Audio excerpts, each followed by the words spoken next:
그래서 이제 세계관 얘기를 드릴 건데요. 이 태도라고 하는 거는 이제 세계관에 가까워요. 세계관을 얘기를 하는 거고요. 이 세계관이라고 하는 거는 내가 이제 어떤 세계나 어떤 대상에 대해서 갖고 있는 어떤 믿음이나 신뢰를 세계관이라고 할 수 있습니다. 그래서 이게 유아적인 세계관이 있고, 그리고 성숙한 세계관이 있는데요. 그래서 이 유아적인 세계관과 성숙한 세계관의 차이에 대해서 말씀드릴 거예요. 그래서 세계관. 이 세계관이라고 하는 거는 즉 이 믿음과 신뢰, 내가 갖고 있는 이 믿음과 신뢰가 어디에서 오는가라는 문제예요. 그래서 이게 세계관에서 온다는 건데, 이 1단계에서 말하는 이 펀더멘탈 기반의 공부가 필요한 이유가 사실 이 세계관에 있습니다. 그래서 자신의 세계관이 뛰어나지 못하면은 상대방보다 이제 더 좋은 정보 격차나 판단 격차를 가지지 못해서 이제 게임에서 질 수 있는 거예요.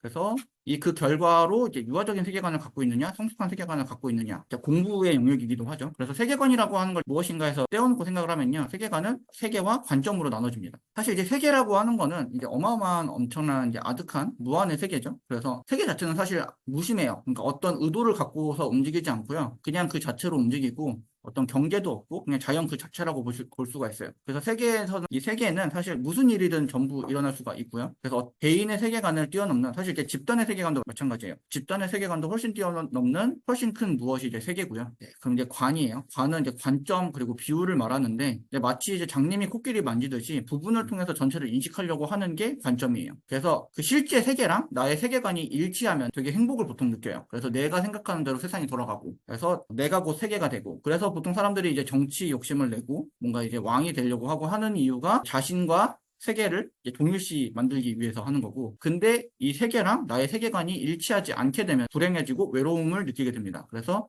내가 생각한 세계와 실제 세계가 다르기 때문에 계속 부딪히고 때로 안 되고 나는 이게 세상에 이게 필요하다고 생각했는데 세상에서 그걸 거부하고 이런 단계가 되는 거죠. 그래서 이 세계관의 발전은 이제 미숙함에서 과도기, 성숙함 이 단계로 발전하게 됩니다. 그래서 첫 번째 단계는 이 미숙한 유아적 세계관이라고 볼 수가 있어요. 그래서 이 유아적인 세계관은 일종의 좀 천동설과 비슷해요. 그래서 세상이 나를 중심으로 돌아간다고 믿는 거고요. 보고 싶은 대로 보고 믿고 싶은 대로 믿는 단계가 이 유아적 세계관이에요. 그래서 하고 싶은 대로 그리고 하고 싶은 만큼 하는 특징을 가지고 있는데 아까 얘기했던 이제 사고 싶을 때 사고 팔고 싶을 때 파는 것도 사실 이 영역에 속해요. 그래서 이 영역에서 사실 벗어날 수 있어야지 사고 싶을 때 사지 않고 팔고 싶을 때 팔지 않을 수 있어요. 그래서 그 사고 싶은 감정이 들을 때 다른 사람들도 똑같이 나처럼 느끼겠구나. 유아적인 세계관을 갖고 있는 사람들은. 왜냐하면 대부분의 사람들은 유아적인 세계관을 갖고서 그냥 접근을 하기 때문에요. 그래서 좀 기쁨의 영역이라고 할 수가 있어요. 약간 이제 꽃밭의 세계관이라고 할 수가 있죠. 근데 그러다 보면 이제 문제가 발생을 하게 돼요. 어떤 이제 과도기에 진입하게 되는데 왜냐하면 이제 대부분의 경우는 세상이랑 세계관이 일치하는 경우보다 일치하지 않는 경우가 훨씬 더 많거든요. 그래서 그러면서 이제 문제가 발생하게 되는데 그러면은 이제 과도기가 되면은 이제 사춘기가 이제 시작이 됩니다. 그래서 천동설에서 지동설로 넘어가는 영역이고요. 그래서 이제 왜 문제가 발생했을까 보면은 이제 기존 가지고 있던 세계관이 구렸기 때문입니다. 그래서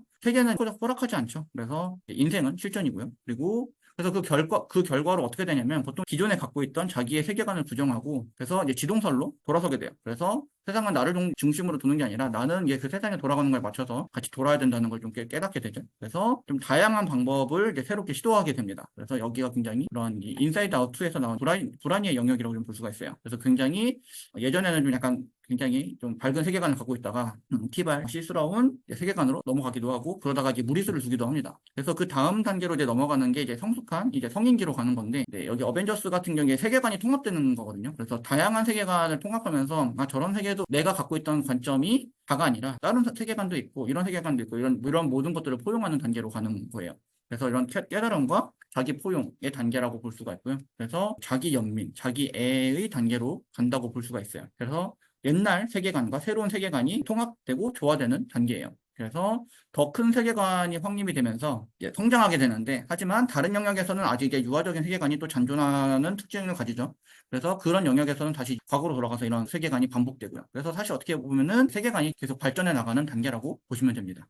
그래서 이런 위험을 받아들이는 성숙한 태도가 필요해요. 그래서 그게 이제 아까 지호님이 어렵게 말씀하신 확률적 사고랑 밀접하게 관련돼 있어요. 그래서 이 확률적 사고가 객관적 사고라는 건데, 즉 이 세상에 무슨 일이든지 일어날 수가 있고, 그리고 그걸 이제 확률적으로 받아들이겠다는 거죠. 그래서 내가 생각한 일이 반드시 일어나지 않고 확률적으로 일어날 수도 있고 일어나지 않을 수도 있고 내가 생각하지 않은 일도 일어날 수 있다는 거죠. 근데 이거를 좀 다르게 표현하면은 좀 책임 없는 쾌락은 없다라고 보실 수 있어요. 그래서 무슨 말이냐 하면요. 앞으로의 투자 행위 그리고 매매 행위는 고통의 연속이 될 것입니다. 그래서 이 책임 없는 쾌락은 이 고통을 얘기하는 건데 즉 내가 매매로 돈을 벌려면은 이제 고통을 안고 갈 수밖에 없다는 말씀을 드리는 거예요. 근데 만약에 자신의 투자 행위에 이제 책임을 지지 않으면 어떻게 되냐면요, 이제 한 방에 집착하게 됩니다. 그래서 이 원리를 좀 이해하실 필요가 있어요. 그래서 한 방에 집착하게 되는 게 좀 일확천금을 찾는 건데, 일확천금이라고 하는 거는 무작위적 보상에 대한 쾌락적 중독 상태라고 좀 어렵게 표현을 하는데, 도파민 중독을 말해요. 그러니까 도파민 중독과 일확천금이 왜 관련이 있냐면요, 이 노력과 보상의 연관성 때문이에요. 그래서 노력을 했을 때 이제 보상이 주어지느냐, 아니면 그러니까 노력과 상관없이 보상이 주어지느냐에 따라 달라지는데, 노력을 하지 않았는데 보상을 받게 되잖아요. 그러니까 여기서 노력